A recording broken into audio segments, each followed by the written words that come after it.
Saúde mental em tempos de pandemia.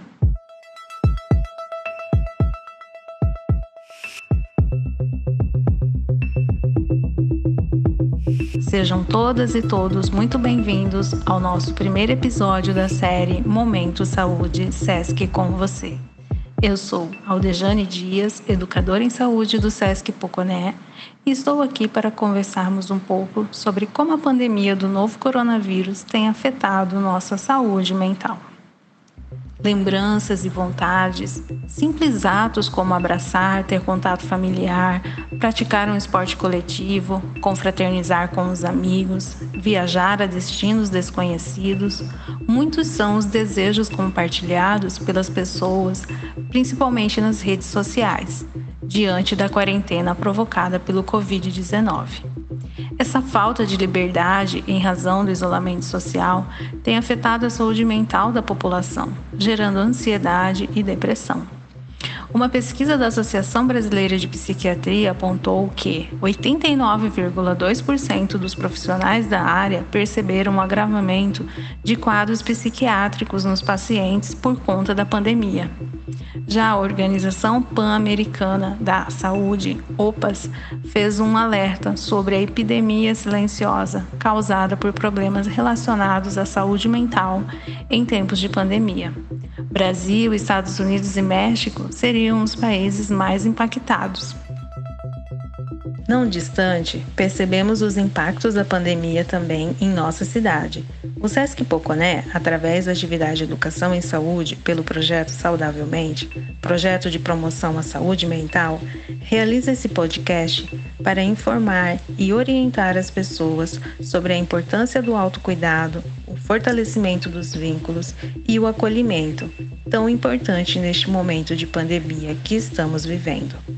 Convidamos Tamires Aparecida, graduada em Psicologia pela Pontifícia Universidade Católica de Minas Gerais, atuando como psicóloga clínica no município de Poconé, em Mato Grosso. Eu sou de Minas Gerais, me formei em Psicologia lá em Minas e há quase 2 anos eu estou morando aqui em Poconé, no Mato Grosso. E também Débora Beatriz Neves Silva, voluntária no CVV, Centro de Valorização da Vida, há 2 anos e 10 meses. Eu sou Débora Beatriz Neves Silva, tenho 21 anos, sou estudante e voluntária do CVV. E Raíssa Campos Rodrigues, psicóloga do CAPS de Poconé. Meu nome é Raíssa de Campos Rodrigues, tenho 29 anos, sou natural de Poconé. Sejam bem-vindas ao nosso encontro. E é isso mesmo. Eu sou de Minas Gerais, me formei em Psicologia lá em Minas e há quase 2 anos eu estou morando aqui em Poconé, no Mato Grosso. E eu só tenho, admiração por essa cidade, admiração por todas as experiências que eu tenho vivenciado e fazer parte disso é muito enriquecedor. Olá, meu nome é Raíssa de Campos Rodrigues, tenho 29 anos, sou natural de Poconé, precisei me ausentar da cidade por alguns anos devido à graduação. Tem 2 anos que retornei a Poconé, 2 anos atuando na área de psicologia. Sou psicóloga, psicoterapeuta do CAPS e psicóloga clínica também atendendo em Poconé, na área infantil e adulto também, e terapia de casais. Olá, eu sou Débora Beatriz Neves Silva, tenho 21 anos, sou estudante e voluntária do CVV.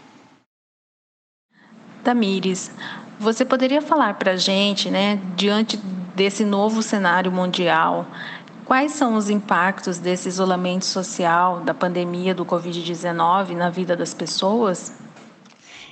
Bom, primeiramente, gostaria de agradecer o convite do SESC Pantanal.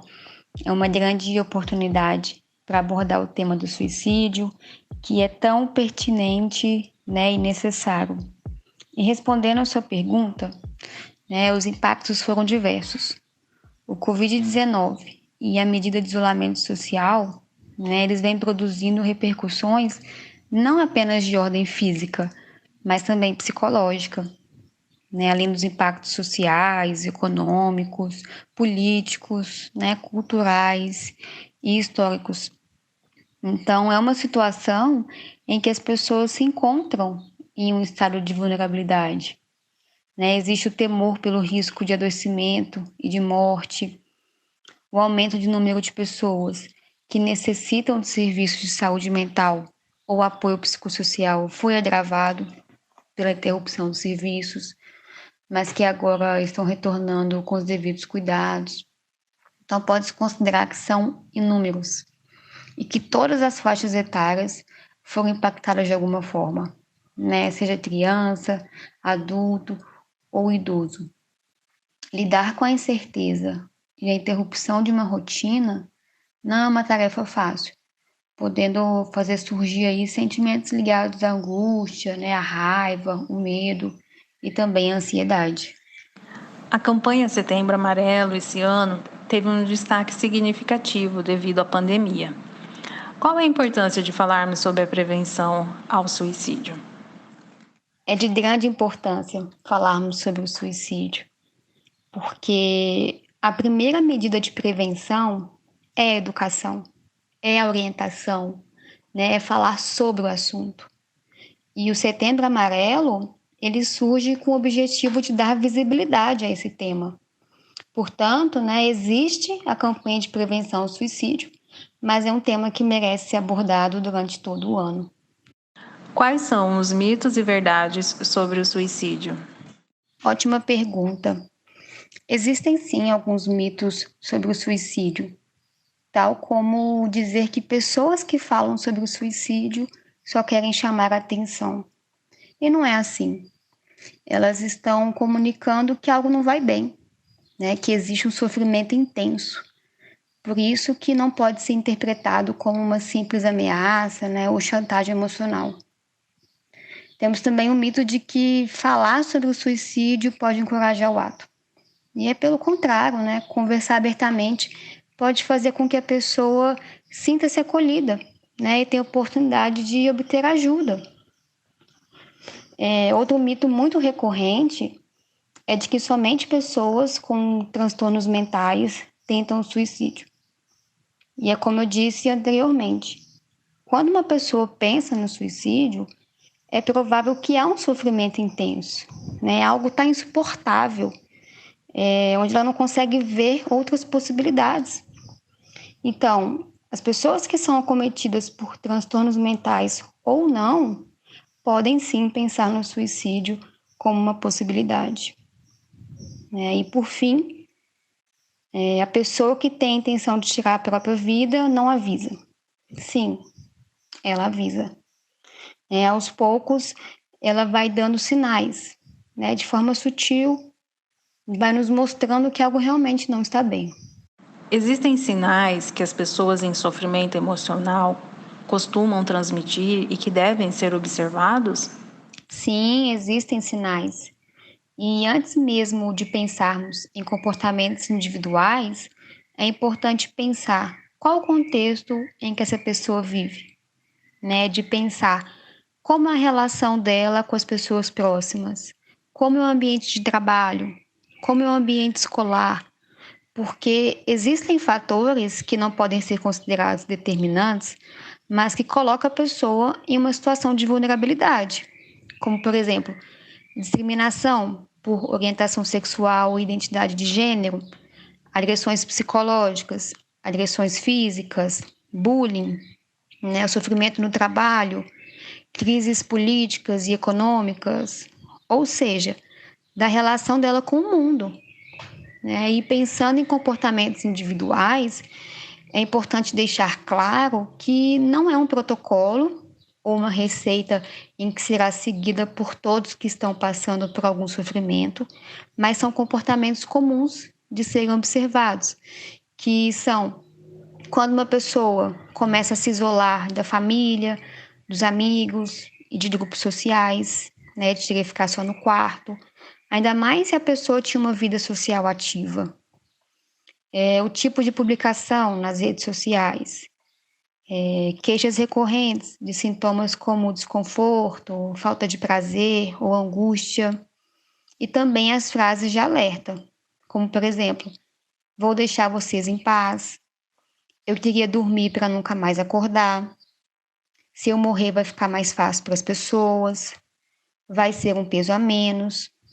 Então, tudo isso são sinais que devem ser observados pelas pessoas próximas.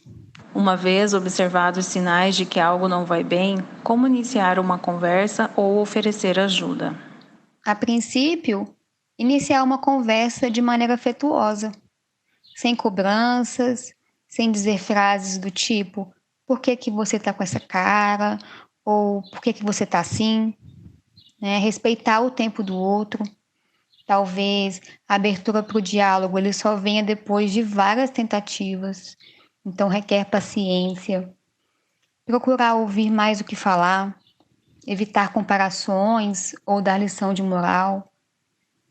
Oferecer apoio sem cobrar uma mudança imediata. Apenas acolher e estar disponível. E ao perceber que o problema é mais sério, busque ajuda profissional. Pesquise, marque a consulta, indique os caminhos possíveis e acompanhe a pessoa até os dispositivos de saúde. Débora, como o CVV contribui para a prevenção ao suicídio no Brasil?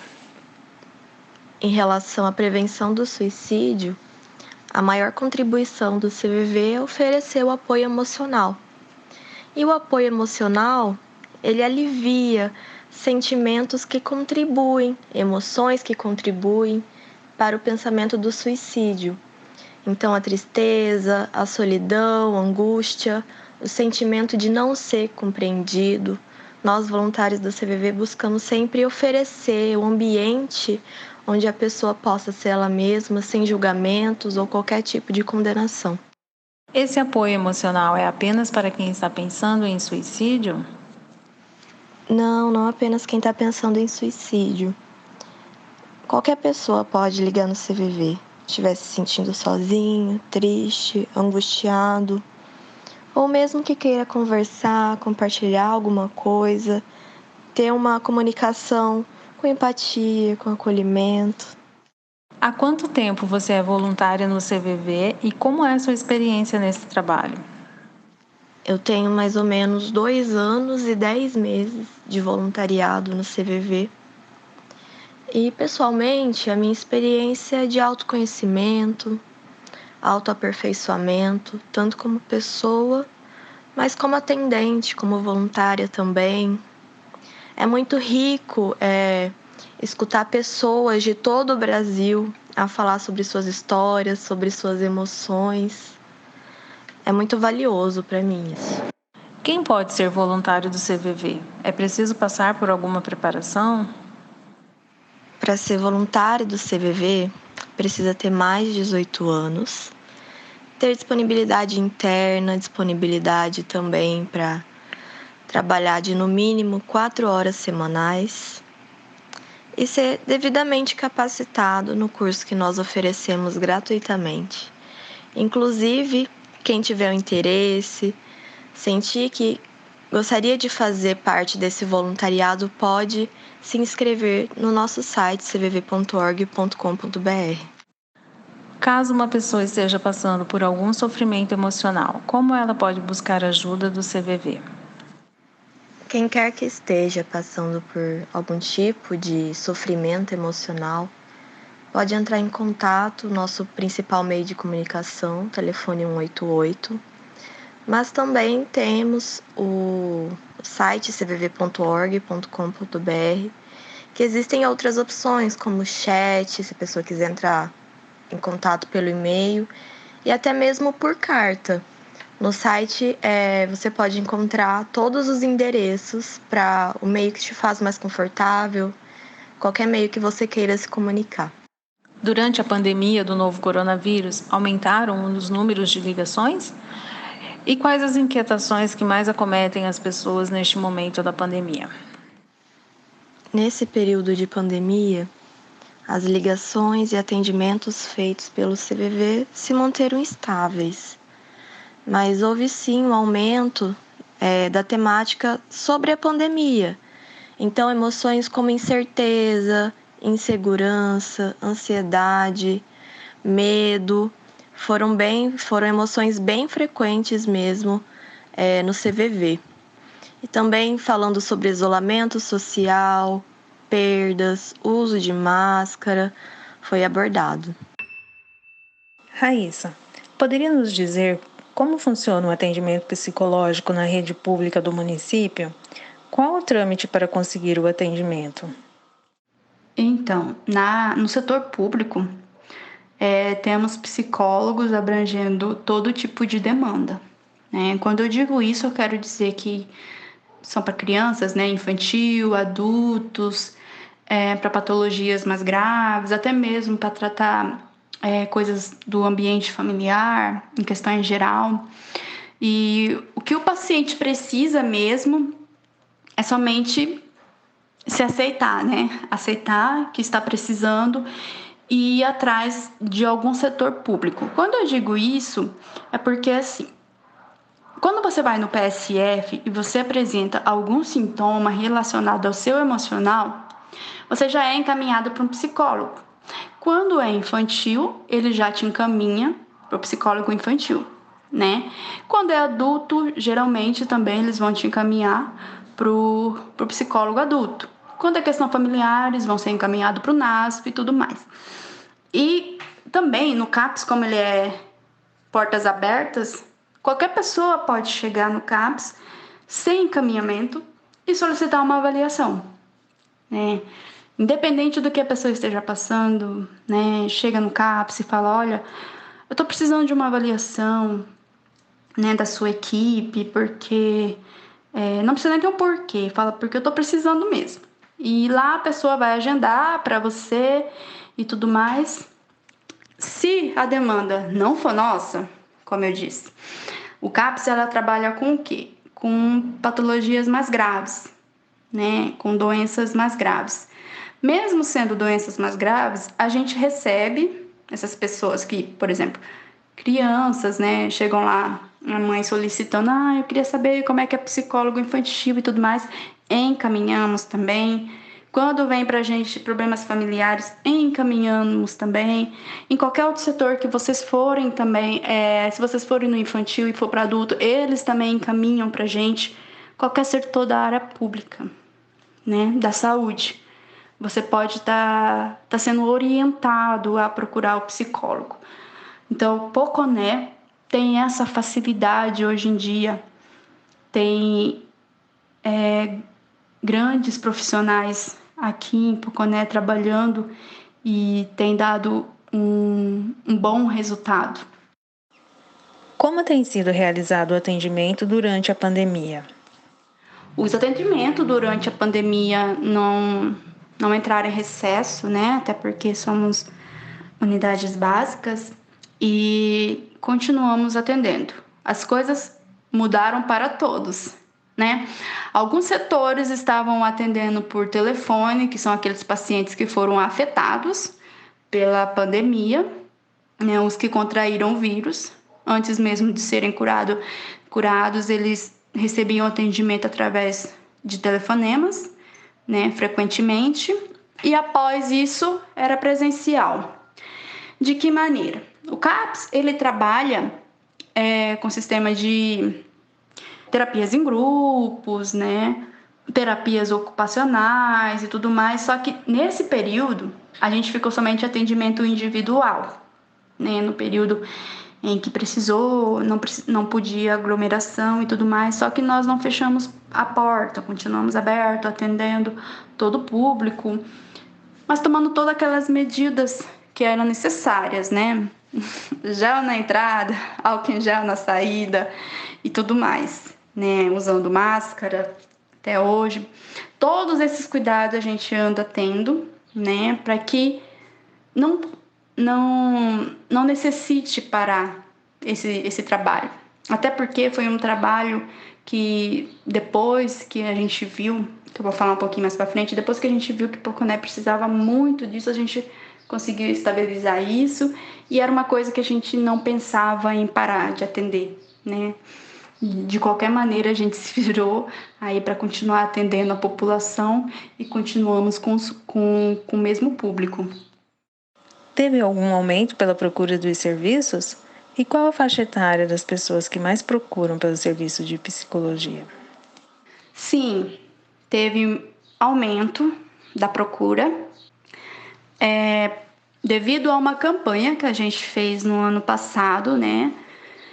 As pessoas, elas sabiam que existia um atendimento psicológico na área pública e tudo mais, só que quando houve essa campanha Você Tem Valor, realizado pela Secretaria Municipal de Saúde, né, juntamente com todas as unidades, que foi um trabalho lindíssimo, que a gente foi em todas as casas do município e das comunidades, informando sobre os setores que eles podem procurar também, né? As pessoas que não foram encontradas em casa, a gente deixou um recadinho, panfleto e tudo mais. Conseguimos acolher bastante pessoas que realmente necessitavam e nunca tinham procurado atendimento. Desde então, a procura dessas pessoas tem aumentado. Não vejo isso como uma preocupação do tipo que as doenças estão aumentando. Lógico, né? A pandemia tem dificultado bastante a vida das pessoas e isso gera bastante problemas emocionais. Mas o que eu vi, o que nós percebemos como equipe, que as pessoas elas tiveram mais conhecimento da facilidade de acesso após a campanha. E isso trouxe bastante gente até procurar sobre saúde mental e perder aquele preconceito, né? Que depressão é frescura, que é moagem, é falta de vergonha na cara e tudo mais, depressão e outras doenças relacionadas à saúde mental. Então, por um lado, a gente vê como um sinal positivo, porque as pessoas estão procurando bastante, tem aumentado. Por outro lado, a gente também sabe que bastante pessoas estão procurando justamente devido ao que tem passado nessa pandemia também, né? A gente sabe que temos perdido entes da nossa família, amigos, temos ficado com sequelas do que tem acontecido, problemas financeiros. Então, tudo isso daí também abrange bastante a procura do CAPS, né? A procura não só do CAPS, mas também dos outros setores. Podemos dizer que antes da campanha, tínhamos uma faixa etária aí de entre 26 anos até a fase mais idosa, né, de procura pelos atendimentos.